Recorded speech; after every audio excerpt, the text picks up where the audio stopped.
Hello friends, આજે આ વિડીયોમાં ધોરણ 8 ગણિતનો પહેલું ચેપ્ટર સમય સંખ્યાઓનો 5મો ભાગ જોઈશું.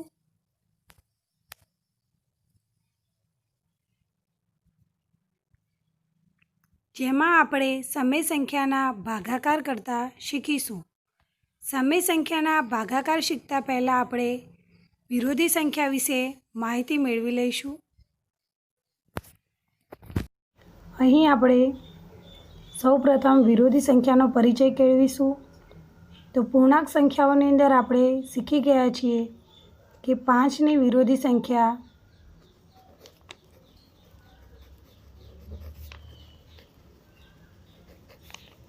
-5 થશે. એ જ રીતે -4ની વિરોધી સંખ્યા જોઈશું તો +4 થશે. તો અહીંયા આપણે જોઈ શકીએ છીએ કે 7/15 વિરોધી સંખ્યા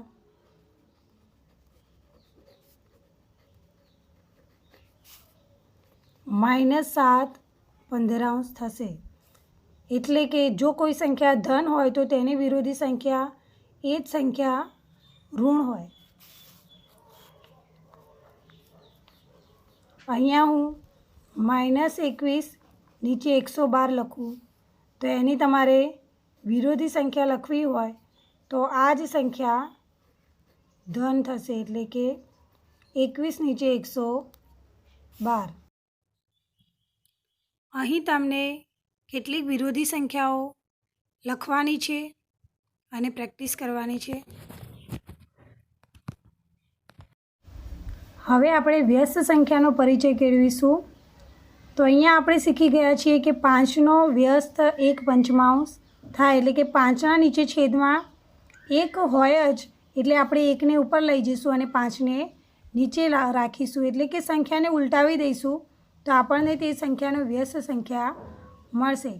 તો સમય સંખ્યાઓ માટે આપણે જોઈએ તો 8 નીચે 21 હોય તો એની વ્યસ્ત સંખ્યા 21 નીચે 8 થશે. હવે આપણે સાબિત કરીશું તો અહીંયા 21 ઉડી જશે, અહીંયા 8 ઉડી જશે. તો અહીંયા આપણો જવાબ રહેશે 1.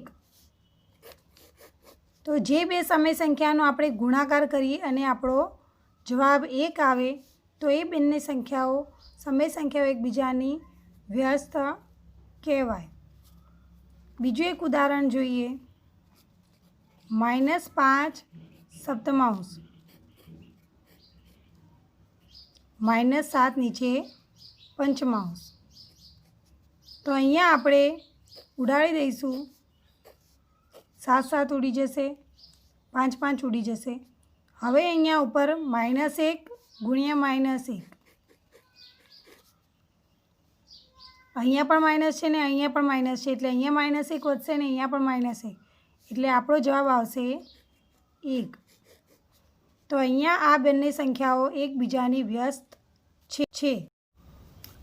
હવે આપણે જોઈએ કે શૂન્યની વ્યસ્ત સંખ્યા શું મળે.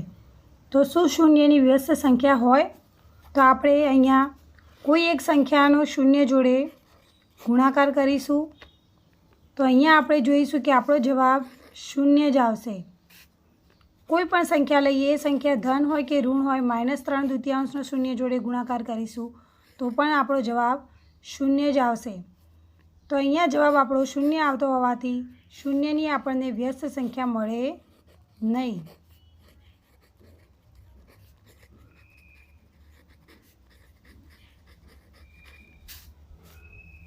એ ખાસ ધ્યાનમાં રાખીશું. આપેલ સંખ્યાઓની વ્યસ્ત સંખ્યા લખવાનો પ્રયત્ન કરીશું. સમય સંખ્યાના ભાગાકાર. અહીં આપણે પહેલાં સાદો ભાગાકાર યાદ કરી લઈશું. એક ઉદાહરણ લખું છું. 10/2 એટલે કે 5 આવશે જવાબ.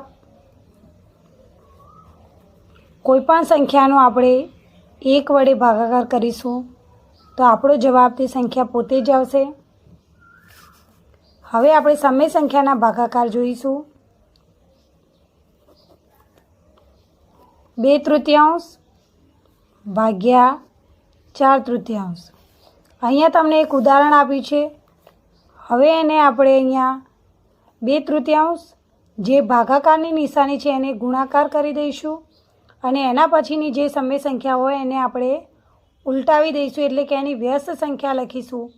તો અગાઉ આપણે શીખી ગયા છીએ વ્યસ્ત સંખ્યા કોને કહેવાય। તો અહીંયા 4/3ની વ્યસ્ત સંખ્યા થશે 3 નીચે 4।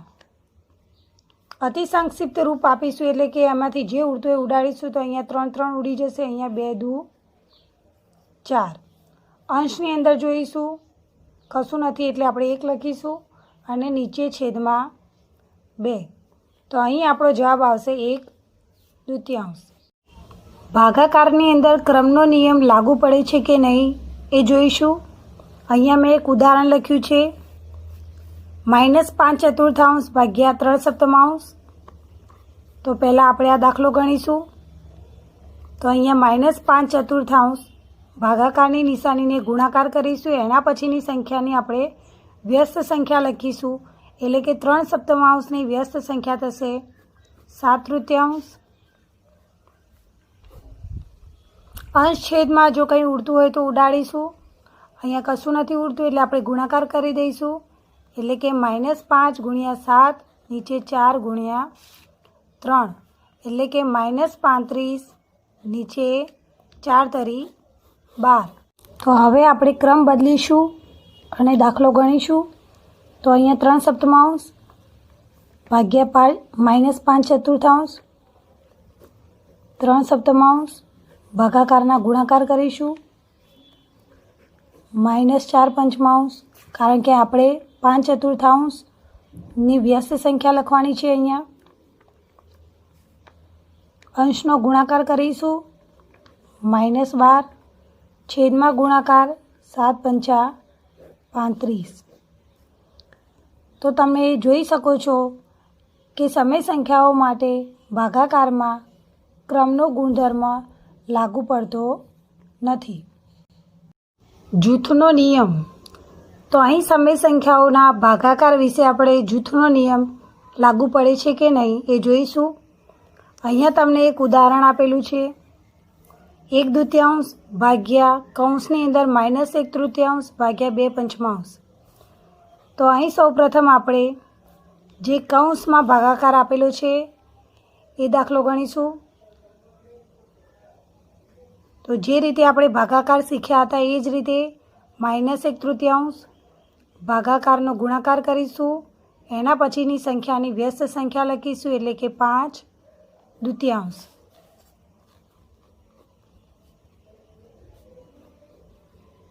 અહીંયા અંશ છેદમાં કશું ઉડતું હોય તો ઉડાડીશું।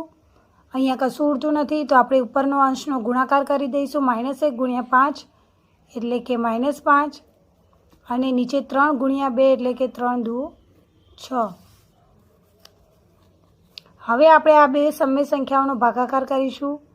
તો 1/2 અહીંયા ભાગાકારની નિશાની બદલીશું, અહીંયા ગુણાકાર કરીશું અને એના પછીની સંખ્યાની વ્યસ્ત સંખ્યા લખીશું, એટલે કે 6/5 માઇનસ। અહીં આપણે અતિ સંક્ષિપ્ત રૂપ આપીશું। તો અહીંયા 2 તરી 6। હવે અંશ છેદમાં કશું ઉડતું નથી એટલે આપણે ગુણાકાર કરી દઈશું। તો 3 × 1 એટલે -3 અને નીચે છેદમાં 5। તો આપણો જવાબ આવશે -3/5। અહીં તમે જોઈ શકો છો કે અહીં મેં જૂથ બદલ્યું છે।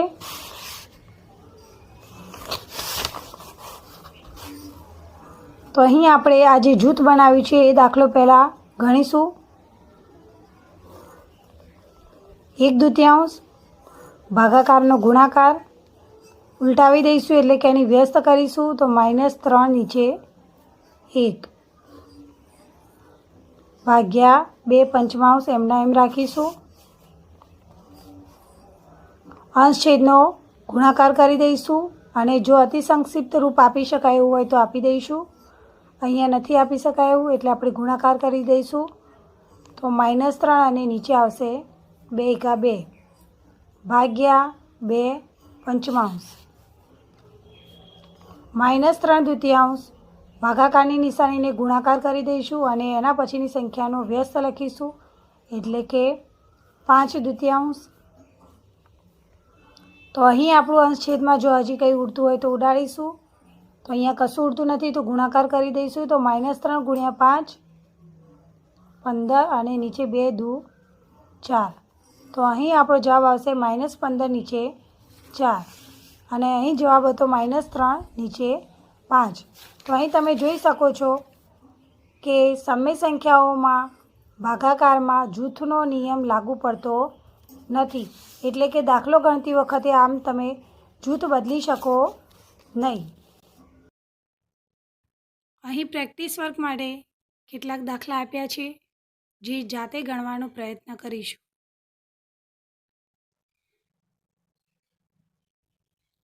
Thank you.